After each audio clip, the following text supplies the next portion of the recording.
So it's our responsibility to present our religion to our non-Muslim brothers and sisters. আমাদের অমুসলিম ভাই বোনদের কাছে ইসলামের সৌন্দর্য তুলে ধরা এটা আমাদের দায়িত্ব। We all are the ambassador of Islam.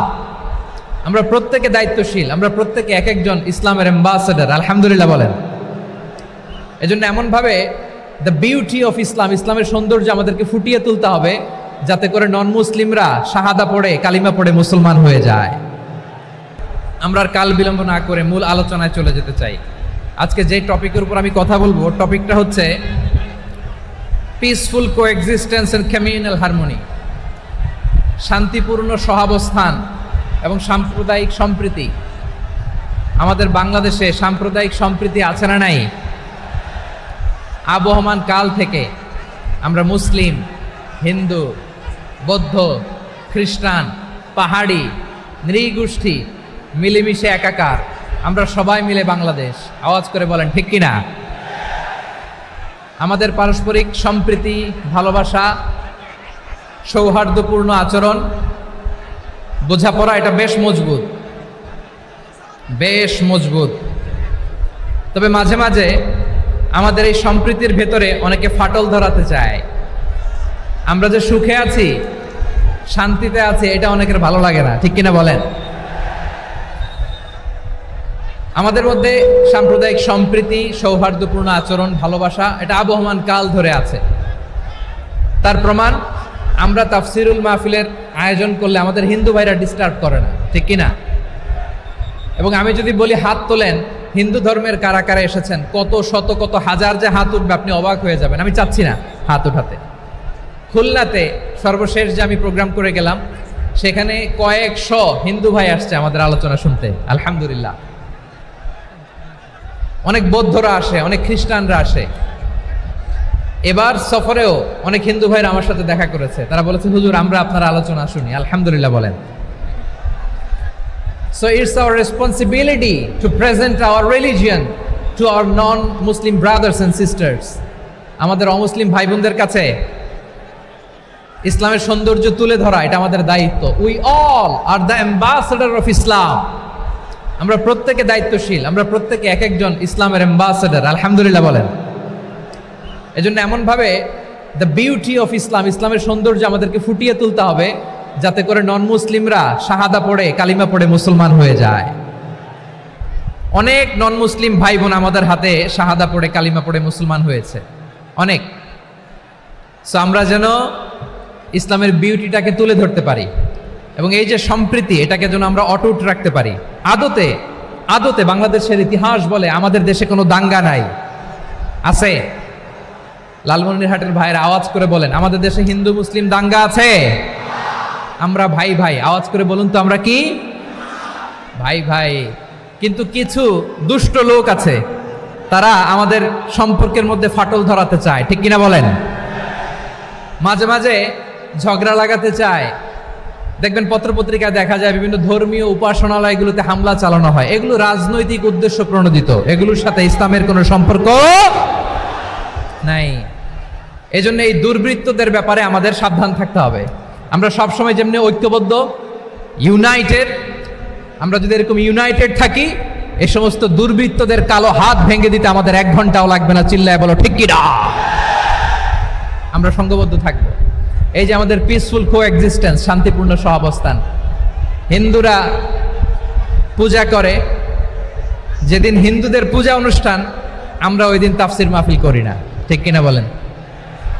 যেদিন আমাদের তাফসিরুল কোরআনের প্রোগ্রাম, ওই দিন আমাদের হিন্দু ভাইরা ডিস্টার্ব করে না। সুবহানাল্লাহ। হিন্দুদের পূজা অনুষ্ঠানে মাদ্রাসার ছাত্র যে পাহারা দেয়, গোটা বিশ্বে এরকম দৃষ্টান্ত নজির বিরল, ঠিক কিনা বলেন? আইন শৃঙ্খলা বাহিনীর পাশাপাশি মাদ্রাসার ছাত্ররা যে সেখানে পাহারা দেয়, গোটা পৃথিবীতে এই দৃষ্টান্ত আপনি পাবেন। মাদ্রাসার ছাত্ররা তারা তো কোরআনের ধারক, তারা হাদিসের ধারক, তারা কেন মন্দির পাহারা দিবে? এই সম্প্রীতিকে ধরে রাখার জন্য, এই সৌহার্দ্যকে ধরে রাখার জন্য, আমাদের পারস্পরিক ভালোবাসাকে অটুট রাখার জন্য। আওয়াজ করে বলতে হবে ঠিক কিনা? এখন বলেন, আমাদের এই ভালোবাসা অটুট থাক আমরা চাই কি চাই না? আমরা হিন্দু মুসলিম মিলেমিশে শান্তিপূর্ণ সহাবস্থান, সাম্প্রদায়িক সম্প্রীতি। লালমনিরহাটের ভাইয়ের আওয়াজ করে বলুন, এই সাম্প্রদায়িক সম্প্রীতি আমরা চাই কি চাই না? আল্লাহ এই দেশকে তুমি বরকতময় করো, বাংলাদেশকে তুমি শান্তিময় করো। আওয়াজ করে সবাই বলেন আমিন। এই জায়গাটাতে সামান্য একটু আওয়াজ হচ্ছিল, এটাও থেমে গেছে, আলহামদুলিল্লাহ আলহামদুলিল্লাহ।